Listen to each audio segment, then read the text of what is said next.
it's a big cup competition.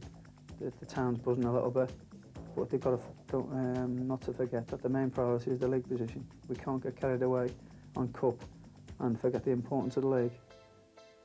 Hello and welcome to this special edition of the West Match. Tonight we were due to bring you any Coca-Cola quarter-final replays. Instead, we look ahead to the semi-finals with Swindon Town in the last four of the League Cup for the third time. With me, as usual, is Mark Lawrenson, the former Liverpool and Republic of Ireland defender, a young man when Don Rogers and Swindon brought up the epic win in Wembley, 26 years ago. I was a boy, Bob, a mere boy. I can remember it insofar as my dad, because my dad used to play football, he was football mad, and coming in and telling me that Swindon had beaten Arsenal in the League Cup, and I went, you know, so what? And then when I saw the pictures and saw the pitch, I couldn't believe they'd actually played football on a pitch like that. It was awful, wasn't it? Well, they did. It wasn't so awful for Swindon, though. Well, more from Mark later, but how can we look at Swindon's League Cup tradition without meeting Don Rogers?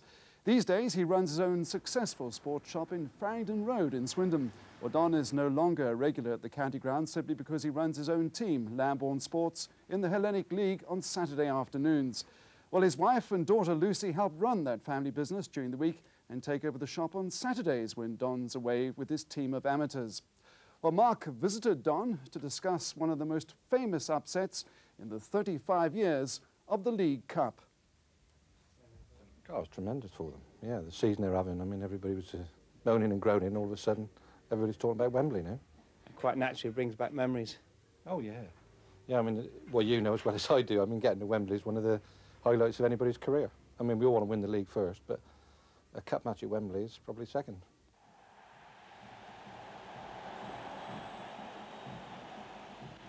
There's Danny Williams. What a tremendous achievement by him, and certainly there can be no prouder moment for any manager than to lead his side out for a Wembley final in front of a crowd of 100,000. And of course they have a man, their number 11, that Arsenal must fear, Don Rogers, whose football really puts him in a class high above the third division. A winger who can score goals, and he's got 22 of them this season. I suppose you can remember every minute of the League Cup final as well, can't you? Certain memories you get, you know, I mean, obviously, you know, I mean, the sort of third goal that went in at Wembley was the one that I remember because it sort of finished the game.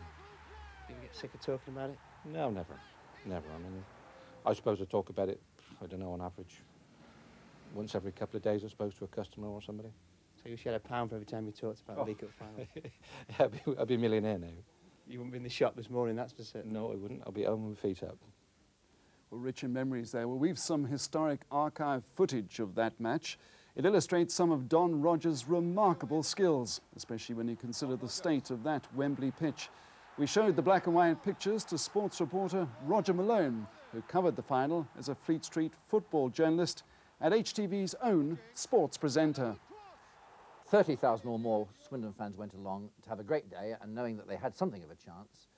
The atmosphere was tremendous. It was a great occasion, but events were to conspire to help Swindon, weren't they, when we look back? I mean, the pitch was a bog. They'd had the Horse of the Year show or something on it recently, and Swindon had been playing on bogs. Their ground was always like that. That suited them. It was to go to extra time, and they'd been through that 3 or 4 times in their run to Wembley.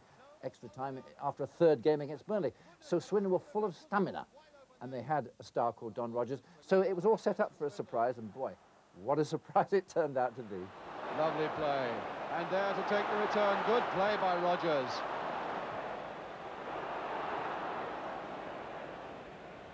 Oh, a terrible mix-up. Noble. Simpson. Smart. And goal! What a terrible mistake by Arsenal. The Arsenal goal, well, we all know Bobby Gould so well, don't we, in subsequent years, and to see Bobby crying, that we always remember that. Don Rogers had broken away, and Don was tremendous for Swindon, but if you remember, he loses the ball, and the ball now gets played through to Gould, and Gould takes the opportunity. Can Gould get to it now? It's a goal by Gould!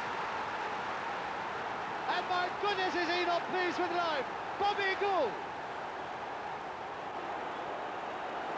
And there really have been, he's crying! Bobby Gould is crying!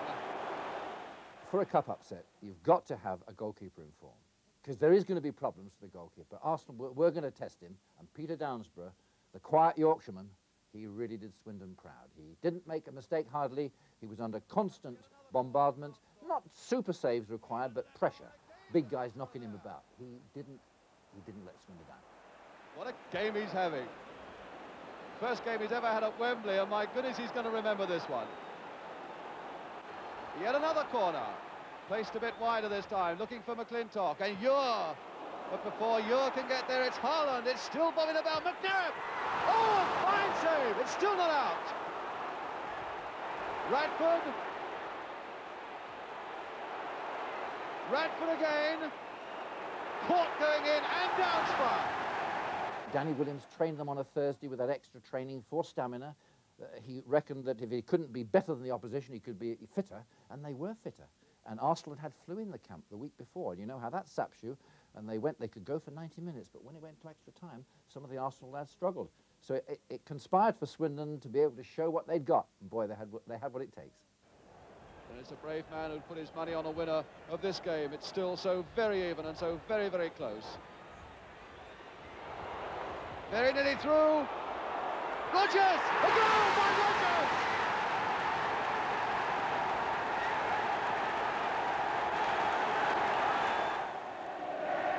And Ure now for Arsenal. And smart away for Swindon. Rodgers is streaking ahead and he's onside. Beautiful play! That is that! A remarkable achievement for Swindon.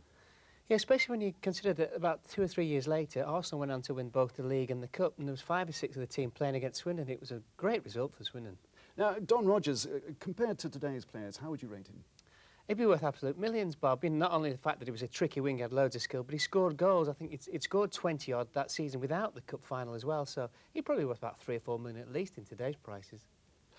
Right, well, Swindon had to wait 3 years before their next semi-final. They were enjoying a good run in the league and had already beaten 2 First Division sides, Stoke City and Arsenal, when they were drawn against Wolves in the 2-legged semi-finals.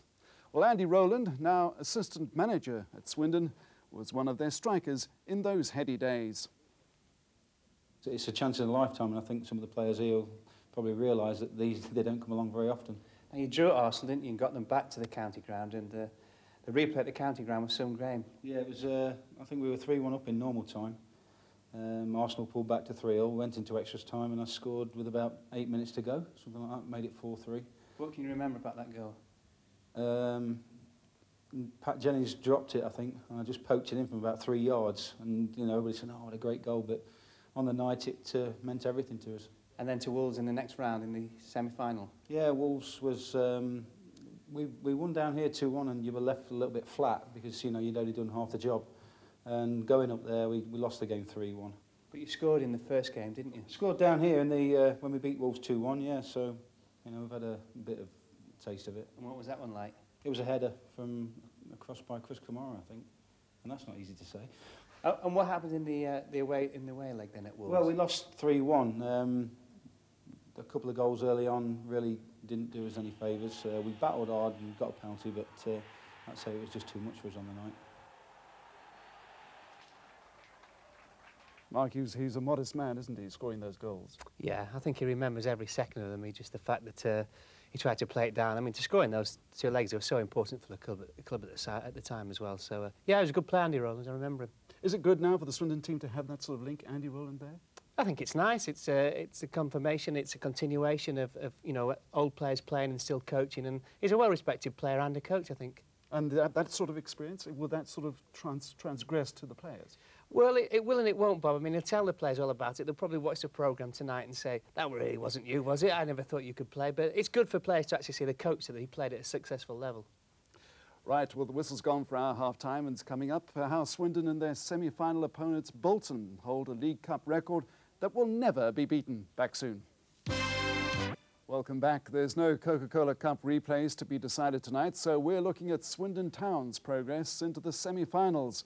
And the semi-final draw, pitching Swindon against their First Division rivals Bolton, has thrown up one of those curious coincidences. Swindon and Bolton hold a League Cup record that will never be beaten. In the days before penalty shootouts, they played no fewer than 4 matches to settle the issue. Here's how Alistair Hignell saw the first of those 4 epic games. Phyllis Kirk collecting a Felgate clearance, wrong footing Calderwood, and how's that for a shot?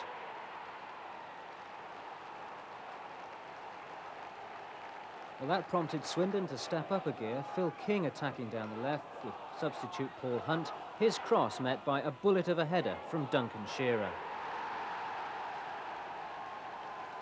And Swindon were to take the lead for the first time with just over 10 minutes of the match to go. Simpson's corner, Shearer heads down, it's half cleared, Jones' shot is blocked, and then a turbo-powered drive from McLaren. But Bolton's equaliser equally classy. Comstive allowed space to turn by the defence. And then his shot rebounds off the post, only as far as Brown. He shoots as well, only for Kame to get the deflection. It'll be hard work for Swindon in the replay on Tuesday week. Now you're the only survivor on the playing staff of the epic games against Bolton in the League Cup as it was then, wasn't it? That's right, it was an epic battle, to be honest. Home and away a couple of times and a few goals involved. But we finally got through on that one after a few extra times. There was 4 games altogether, which will never happen again, will it, in the history of football because of the new rules? That's right. I think the penalty shootout now will take place after 1 or 2 games. So yes, it's a record. It was a tiring record. There was a few tired legs after that battle. But as I say, we got through that one, and hopefully we can get through this one. Can you remember much about the winning game? I think it was one of it was another typical battle, a hard game. And I remember Ross scoring 25-yard, I think, and Steve White scored the other one. Another good crowd of over 11,000 was to see Swindon break through early in the second half. It was from Simpson's in-swinging corner kick, and watch for Alan McLaughlin flicking the ball on with his head, and then Steve White's perfectly placed header. Now that's some header from a man with a head bandaged after 8 stitches from recent action. Bolton reacted positively to conceding the first goal for the first time in the 4 matches, and Fraser Digby's alert goalkeeping needed. Digby, though, to be in something of a tangle when Bolton equalised. It stems from Barry Caldrill's low centre into the box. Digby in a tangle with his defenders. Mark came, saw and conquered. So Lancashire fans now alight with hope. Yes, it's to be extra time for the 3rd time, but the deciding goal is to come from Paul Bodin's centre. Watch for Dave Felgate's punch clearance, not far enough. Ross McLaren keeps his shot firm and keeps it low. Felgate's head may be low today after letting that one through his grasp. But Swindon heads are high. It's victory after 7.5 hours across 4 weeks. It was a long haul there. Have you ever got involved in a long series of replays? Nothing like that, Bob. I mean, after 4 games, I bet that both Bolton and Swindon Town players were sick of the sight of each other. I mean, imagine, no, not you again, surely not. But, I mean, it won't happen anymore because the police have decided that after 1 replay, it's down to a penalty shootout. Well, what is your view of that? I mean, is the penalty shootout a better way? No, it's not. Definitely not. I think it's unfair. People say it's the same for both sides. But, you know, the old FA Cup epic games, I mean, and some went 3 or 4 times at least. And I think that's a nice thing about it, the fact that, you know, the dream was still alive, whereas penalty shootouts, anybody can win, basically. But it's a spectacle for the crowd, nevertheless. It is, but I'm sure if you ask all the crowd, they'd rather see another game than just like 2 minutes at the end with the penalty shootout, and you know where players can often miss and often do.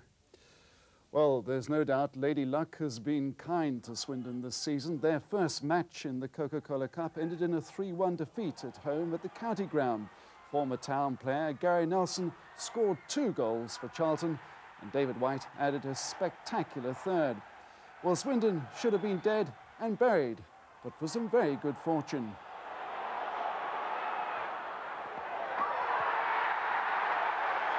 The draw's been quite kind to us this year. I mean, we started with obviously Charlton. It looked like you're going out at one stage Well, as well, yeah, didn't it? I mean, 3-1 down from the first leg. I don't think anybody gave us a hope. But we went up there and played probably the best football we've played all season. Jan got 3 goals, and we went on from there, really. I mean, that game went into extra time as well, That was didn't it? another one that went to extra time, yeah. Joey popped up with his first goal of the season for us.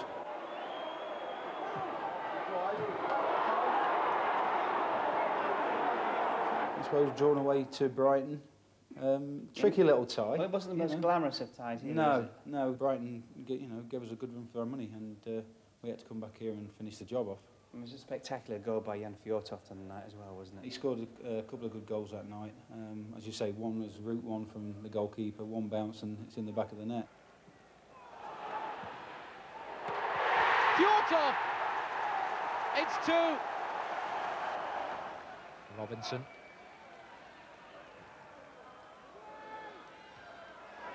Here's Fjortoft. He defies words this evening, Jan Fjortoft.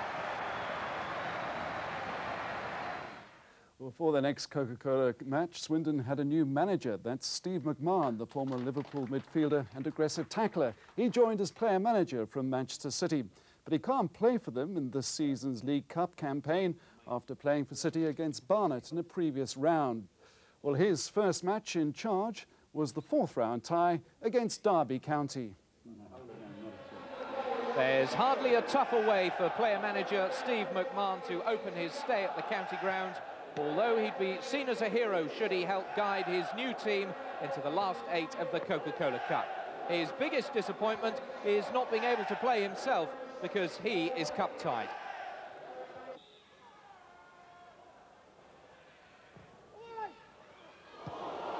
Fjortoft, 1-0. He's given the chance and he's taken it very, very sweetly. What a perfect start for Jan Fjortoft, the perfect start for Steve McMahon, and the perfect start for Swindon Town. I bet you wish you weren't cup-tied, don't you? Oh, not off, yeah. It's a nightmare on that bench, I'll tell you that. It's a nightmare. Do you enjoy it? If that's what you can call it, because at times it's you get a bit agitated, you get a bit upset because you think you could do better. But generally, yes, I enjoy it, must admit. And what have you found the difference between managing and playing? What's the biggest difference? Well, it's a full-time job, I suppose. When we were playing, it's only half day. You'd be home by 1 o'clock and you'd be maybe on a golf course and relaxing a little bit. But you've got to be here and the phone's ringing. You've got to sort contracts out, which I've had to do in the last couple of weeks. Got to look at players. You're out of a night watching games, so it's basically it's a 9 till 9, not 9 till 5. You know, you're on the go all the time. Carsley, cool, little chip forward to Johnson. It's in. Robinson with the throw. 7 minutes left on the clock. Beecham, little ball in. Here's Fjortoft. He's done it. He scored, and Fjortoft's got his second. It only needed a minute for Joey Beecham to make his impression on this game. He gets the ball in. It then goes to Fjortoft, and Fjortoft celebrates in the usual style. And no doubt you've heard about when Swindon won the Cup in the late 60s. I've heard about it. I don't know. It was what was it, 7 or 6 or something? I don't know. But yeah, you know, it's a big cup competition. The town's buzzing a little bit, but they've got to not to forget that the main priority is the league position. We can't get carried away on cup and forget the importance of the league. So you value the league far more important than the cup. Very much so. I think that's the bread and butter stuff. If we got relegated and went to the final of the Coca-Cola Cup, it wouldn't mean a great deal. This is Culverhouse. Single that bit of quality at the back for Swindon. March, that's an excellent pass. Fjortoft now. Beecham up with him. Still Fjortoft. This is Beecham. And March. It's 3. And having survived a period of pressure at the other end, Swindon have struck again. You find you have to calm the players down from not thinking about the Coca-Cola Cup semi-final? I think when we beat Millwall the following day or the 2 days after, I said don't mention Millwall or don't mention the game and don't mention the semi-finals, and it was so quiet in training that I had to mention it myself. So they got the lads buzzing a little bit, and but they know there's some tough games coming up we've got before that game, which I'm glad because it'll take their mind off it. But it must be very difficult for the manager to keep his players' minds on that league.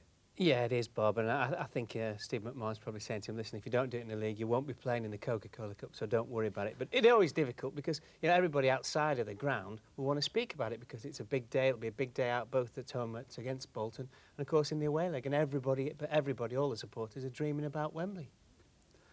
Well, the Cup run has obviously brought the club some extra revenue, but Ray Hardman, due to retire at the end of the season as chairman and chief executive, says it's only by reaching the semi-finals or eventually the final that they really cash in. But of course, with the club operating to its strictly limited overdraft, every pound of profit counts.